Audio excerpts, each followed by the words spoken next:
আপনি unemployment, zero unemployment বলছেন। আমি যদি বলি এমপ্লয়মেন্টের দিক থেকে সেটা মাইনাসে। কেননা এর মধ্যে বহু লক্ষ লক্ষ মানুষ কর্মহীন হয়েছেন। এখন এগুলো নেগেটিভিটি জায়গাগুলো আছে।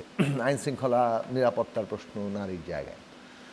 এই সরকারের ক্ষেত্রে যে বড় ধরনের এইসব প্রশ্নে উদ্যোগ নেওয়া সম্ভব ছিল, সেটা তাদের দিক থেকে যেমন ব্যর্থতা আছে, অন্যদিকে পলিটিক্যাল কনসেনসাস যেভাবে একটা এই জায়গাটাকে সাহায্য করার প্রশ্ন ছিল, সেখানে বড় দাগে বড় দলগুলো, এমনকি নবগঠিত দলেরাও আসলে যতটা না মানুষের কাছে পরিবর্তনের সম্ভাবনাকে সামনে আনার জন্য সরকারের বিভিন্ন ভূমিকাকে সহায়তা করার বিষয় ছিল, তার চেয়ে অনেক বেশি ছিল নিজেরা পুরনো বন্দোবস্তের কায়দায় পলিটিক্যাল মানে ধাক্কাধাক্কিটা কীভাবে করবে, আচ্ছা ওর চাইতে আমি কত ভালো, ও কত খারাপ, এইটার জায়গাতেই তর্কের মধ্যে সীমাবদ্ধ হয়েছে।